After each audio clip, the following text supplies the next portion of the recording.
जनकपुरी में आगमन, अहिल्या की कथा, विश्वामित्र का पूर्व चरित्र कथा। Welcome to my YouTube channel Gyan Sagar. ज्ञान सागर में आपका बहुत बहुत स्वागत है। ज्ञान सागर में सब्सक्राइब करने के लिए ज्ञान सागर 602 पे सब्सक्राइब करें। इस चैनल को ज़्यादा से ज़्यादा लाइक करें, शेयर करें, कमेंट करें।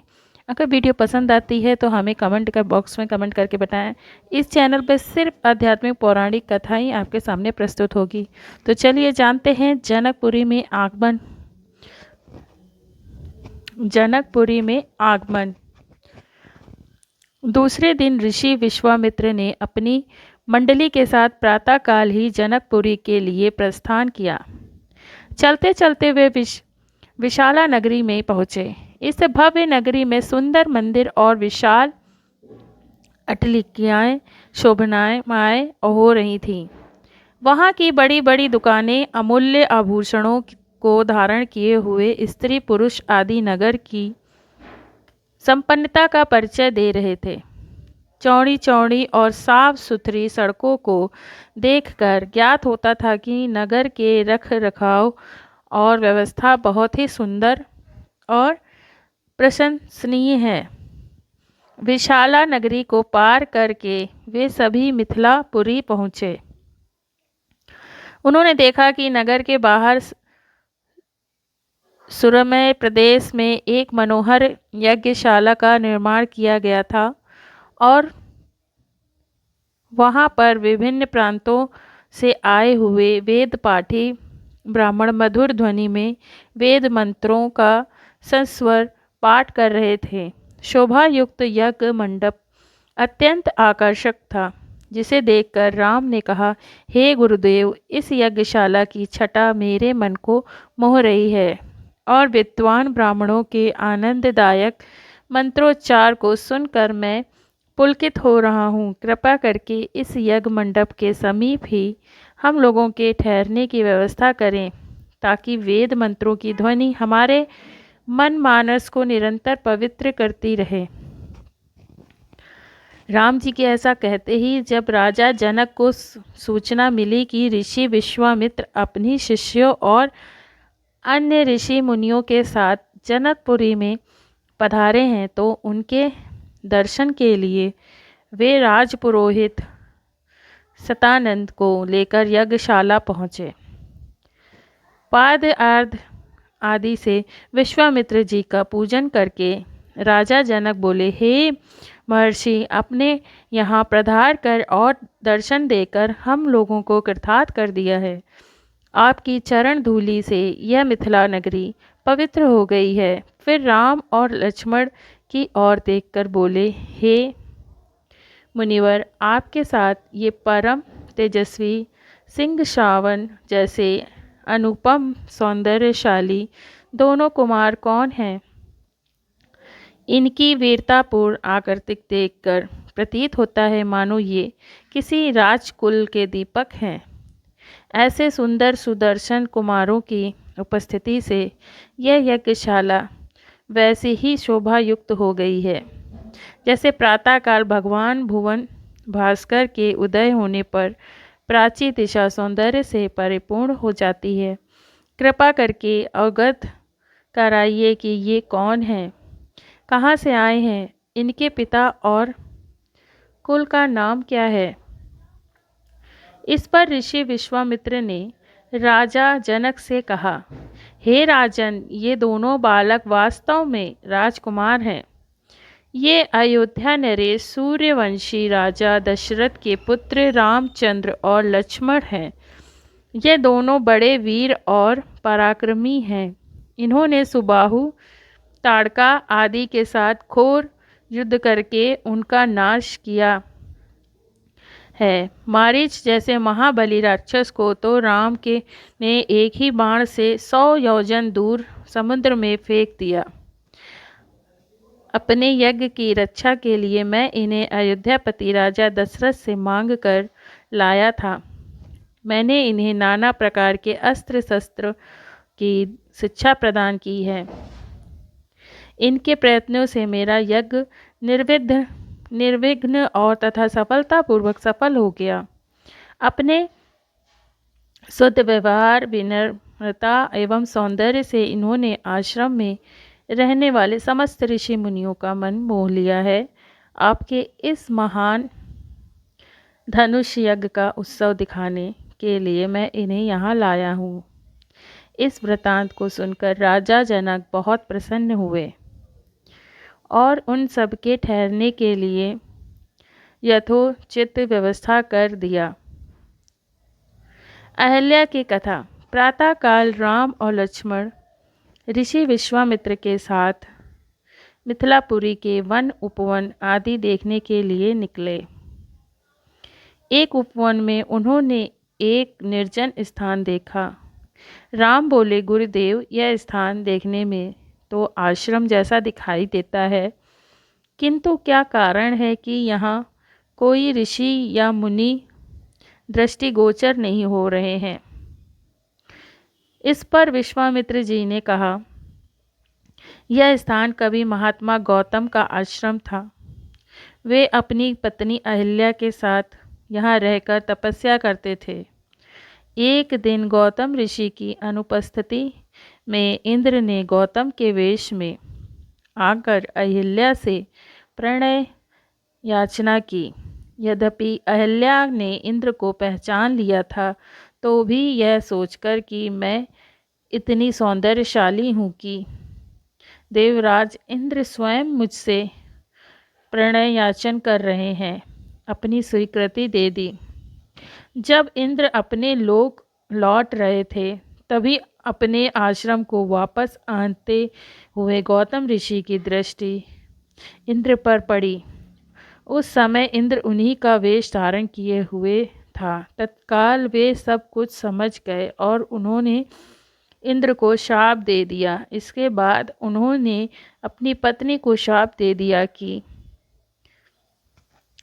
रे दुराचारिणी, तू हजारों वर्ष तक केवल हवा पीकर कष्ट उठाती हुई यहाँ राख में पड़ी रहे।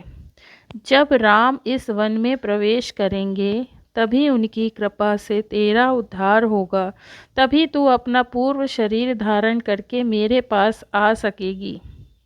यह कहकर गौतम ऋषि इस आश्रम को छोड़कर हिमालय पर जाकर तपस्या करने चले गए।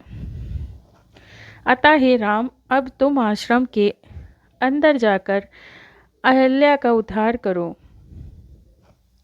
विश्वामित्र जी की आज्ञा पाकर वे दोनों भाई आश्रम में भीतर प्रविष्ट हुए। वहाँ तपस्यारत अहिल्या कहीं दिखाई नहीं दे रही थी। केवल उसका तेज समर्पण वातावरण में व्याप्त हो रहा था। जब अहिल्या की दृष्टि राम पर पड़ी, तो उनके पवित्र दर्शन पाकर वह एक बार फिर सुंदर नारी के रूप में दिखाई देने लगी। नारी रूप में अहिल्या को सम्मुख पाकर राम और लक्ष्मण ने श्रद्धापूर्वक उनके चरण स्पर्श किए। तत्पश्चात उससे उचित आदर सत्कार ग्रहण कर वे मुनिराज के साथ पुनः मिथिलापुर को लौट आए। विश्वामित्र की पूर्व चरित्र। राम से मिथिला के राजपुरोहित शतानंद जी विशेष रूप से प्रभावित हुए। शतानंद जी ने कहा, हे राम, आप बड़े सौभाग्यशाली हैं कि आपको विश्वामित्र जी गुरु के रूप में प्राप्त हुए हैं। वे बड़े ही प्रतापी और तेजस्वी महापुरुष हैं। ब्राह्मणत्व की प्राप्ति के पूर्व ऋषि विश्वामित्र बड़े पराक्रमी और प्रजावत्सल नरेश थे। प्रजापति के पुत्र कुश, कुश के पुत्र कुशानाभ और कुशनाभ के पुत्र राजा गाधी थे। ये सभी शूरवीर, पराक्रमी और धर्मपरायण थे। विश्वामित्र जी इन्हीं गाधी के पुत्र हैं। एक बार राजा विश्वामित्र अपनी सेना के साथ वशिष्ठ ऋषि के आश्रम में गए, जो कि उस समय वशिष्ठ जी ईश्वर भक्ति में लीन होकर यज्ञ कर रहे थे। विश्वामित्र जी उन्हें प्रणाम करके वहीं बैठ गए। यज्ञ क्रिया के निवृत्त होने पर वशिष्ठ जी ने विश्वामित्र जी का बहुत आदर सत्कार किया और उनसे कुछ दिन आश्रम में ही रहकर आतिथ्य ग्रहण करने का अनुरोध किया। इस पर यह सोचकर कि मेरे साथ विशाल सेना है और सेना सहित मेरा आतिथ्य करने में वशिष्ठ जी को कष्ट होगा, विश्वामित्र जी ने नम्रता पूर्वक विदा होने की अनुमति मांगी। किंतु वशिष्ठ जी के अत्यधिक अनुरोध करने पर थोड़े दिनों के लिए राजा विश्वामित्र को उनका आतिथ्य स्वीकार करने के लिए विवश होना पड़ा। राजा विश्वामित्र के आतिथ्य स्वीकार कर लेने पर वशिष्ठ जी ने कामधेनु गौ और आह्वान किया और उसे विश्वामित्र और उनकी सेना के लिए 6 प्रकार के व्यंजन तथा समस्त प्रकार की सुविधाओं की व्यवस्था करने की प्रार्थना की। उनकी इस प्रार्थना को स्वीकार करके कामधेनु गौ ने सारी व्यवस्था कर दिया। वशिष्ठ जी के अतिथि सत्कार से राजा विश्वामित्र और उनके साथ आए सभी लोग बहुत प्रसन्न हुए थे। कामधेनु गौ का चमत्कार देखकर विश्वामित्र के मन में उस गौ को प्राप्त कर लेने की इच्छा जागृत हुई और उन्होंने वशिष्ठ जी से कहा कि ऋषि श्रेष्ठ कामधेनु जैसी गौ तो किसी वनवासी के पास नहीं वरन राजा महाराजाओं के पास ही शोभा देती है, अतः आप इसे मुझे दे दीजिए। इसके बदले मैं आपको सहस्रों स्वर्ण मुद्राएं दे सकता हूँ। इस पर वशिष्ठ जी बोले कि राजन, यह गौ ही मेरा जीवन है और इसे मैं किसी की भी कीमत पर किसी को नहीं दे सकता। वशिष्ठ जी के इस प्रकार कहने पर विश्वामित्र ने बलात् उस गौ को पकड़ लेने की आज्ञा दे दी और सैनिक गण उस गौ को डंडे से मार मार कर हाँकने लगे। कामधेनु गौ ने क्रोधित होकर अपना बंधन छुड़ा लिया और वशिष्ठ जी के पास आकर विलाप करने लगी। वशिष्ठ जी बोले कि हे कामधेनु, मैं इस राजा को शाप भी नहीं दे सकता, क्योंकि यह राजा मेरा अतिथि है और इसके पास विशाल सेना होने के कारण इससे युद्ध में भी विजय प्राप्त नहीं कर सकता। मैं अत्यंत विवश हूँ। वशिष्ठ जी के इन वचनों को सुनकर कामधेनु ने कहा कि हे ऋषि, क्या एक ब्राह्मण के बल के सामने क्षत्रिय का बल कभी श्रेष्ठ हो सकता है? आप मुझे आज्ञा दीजिए, मैं एक क्षण में इस क्षत्रिय राजा को उसकी विशाल सेना सहित नष्ट कर दूंगी। कोई अन्य उपाय न देखकर वशिष्ठ जी ने कामधेनु को अनुमति दे दी। आज्ञा पाते ही कामधेनु योग बल से प्रभव सैनिकों की एक सेना उत्पन्न कर दिया और यह सेना विश्वामित्र की सेना के साथ युद्ध करने लगी। विश्वामित्र जी ने अपने पराक्रम से समस्त सेना का भी विनाश कर डाला। इस पर कामधेनु ने सहस्त्रों शक, हुड़, बर्बर, यवन और कामबोज सैनिक उत्पन्न कर दिया। जब विश्वामित्र ने इन सैनिकों का भी वध कर डाला तो कामधेनु ने मार कर शस्त्रास्त्रों से युक्त अत्यंत पराक्रमी योद्धाओं को उत्पन्न किया, जिन्होंने शीघ्र ही राजा विश्वामित्र की सेना को गाजर मूली की भांति काटना आरंभ कर दिया। अपनी सेना का नाश होते देख विश्वामित्र के 100 पुत्र अत्यंत कुपित हो वशिष्ठ जी को मारने दौड़े। परिणाम यह हुआ कि वशिष्ठ जी ने उनमें से एक पुत्र को छोड़कर शेष सभी को भस्म कर दिया। सेना तथा पुत्रों के नष्ट हो जाने से विश्वामित्र बड़े दुखी हुए। अपने बचे हुए पुत्र का राज तिलक कर वे तपस्या करने के लिए हिमालय की कंदराओं में चले गए। वहाँ पर उन्होंने कठोर तपस्या की और महादेव जी को प्रसन्न कर दिया। महादेव जी को प्रसन्न पाकर विश्वामित्र ने उनसे समस्त दिव्य शक्तियों के साथ संपूर्ण धनु विद्या के ज्ञान का वरदान प्राप्त कर लिया। इस प्रकार संपूर्ण धनु विद्या का ज्ञान प्राप्त करके विश्वामित्र बदला लेने के लिए वशिष्ठ जी के आश्रम में पहुँच वशिष्ठ जी को ललकार कर उन पर अग्नि बाण चला दिया। अग्नि बाण से समस्त आश्रम में आग लग गई और आश्रमवासी भयभीत होकर इधर उधर भागने लगे। वशिष्ठ जी ने भी अपना धनुष संभाल लिया और बोले कि मैं तेरे सामने खड़ा हूँ, तो मुझ पर वार कर। आज मैं तेरे अभिमान को चूर चूर करके बता दूंगा कि छात्र बल से ब्रह्मा बल श्रेष्ठ है।